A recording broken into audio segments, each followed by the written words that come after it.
ಈಗ ಯಾವ ರೈತ ಇಂಥ ಕಾರ್ಖಾನೆಯವರು ನನ್ನ ತೂಕದಲ್ಲಿ ಮೋಸ ಮಾಡಿದ್ದಾನೆ ಅಂತೇಳಿ ಕಂಪ್ಲೇಂಟ್ ಕೊಡ್ತಾನೆ, ಕೊಟ್ಟಿದ್ದ ಮಾತು ನಿರ್ಧಾರ ಆಗ್ತದೆ ಅಂದರೆ ಅವನ ತೂಕದಲ್ಲಿ ಮೋಸ ಮಾಡಿದ ನಿರ್ಧಾರ ಆದರೆ ಅಂಥ ರೈತನಿಗೆ ನಾನು 1 ಲಕ್ಷ ರೂಪಾಯಿ ಪ್ರೈಸ್ ಘೋಷಣೆ ಮಾಡ್ತೀನಿ. ಸರ್, ಈಗ ಕಬ್ಬಿನ ಬೆಲೆ ಯಾವಾಗ ಘೋಷಣೆ ಮಾಡ್ತಾರೆ ಅಂತ ಸರ್?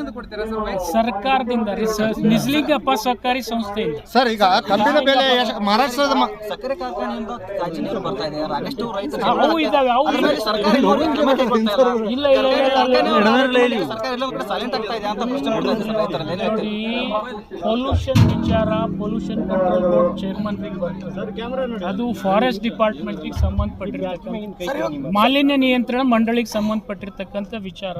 ಅಂತ ಯಾವ ಕಾರ್ಖಾನೆ ತಪ್ಪು ಮಾಡಿದ್ರು ಮಾಲಿನ್ಯ ಕ್ರಿಯೇಟ್ ಮಾಡ್ತಿದ್ರು ಅವ್ರಿಗೆ ನೋಟಿಸ್ ಕೊಡಿಸ್ತಕ್ಕಂಥ ಕೇವಲ ನೋಟಿಸ್ ಕೊಡುವಂತ ಕೆಲಸ ಆಗ್ತಾ ಇದೆ, ಯಾವುದೇ ರೀತಿ ಕ್ರಮ ಆಗ್ತಾ ಇಲ್ಲ. ಕ್ರಮ ಮಾಡ್ತಕ್ಕಂಥದ್ದು ಮಾಲಿನ್ಯ ನಿಯಂತ್ರಣ ಮಂಡಳಿ.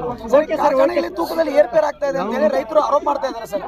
ಅದನ್ನೇ ಈಗ ಒಂದು ಸರ್ಕಾರ ಏನು ಕ್ರಮ ನಾನು ನಿಮ್ಗೆ ಇನ್ನ ಈಗ ಒಂದು ಘೋಷಣೆ ಮಾಡಿದೆ, ಯಾವ ಇಲ್ಲಿವರೆಗೆ ಪಾಪ ರೈತರು ಕಾರ್ಖಾನೆ ಮಾಲೀಕರಿಗಾಗ್ಲಿ ಕಾರ್ಖಾನೆಯವ್ರಿಗಾಗ್ಲಿ ಭಯಪಟ್ಟು ಕಂಪ್ಲೇಂಟ್ ಕೊಡ್ತಿದ್ದಿಲ್ಲ.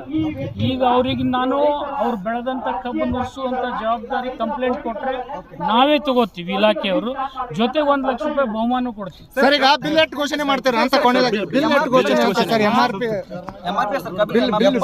FRP ಬಿಲ್ ನಮ್ಮ ಕಂಟ್ರೋಲಿಗೆ ಬರಲ್ಲ, ಅದು ಕೇಂದ್ರ ಸರ್ಕಾರ.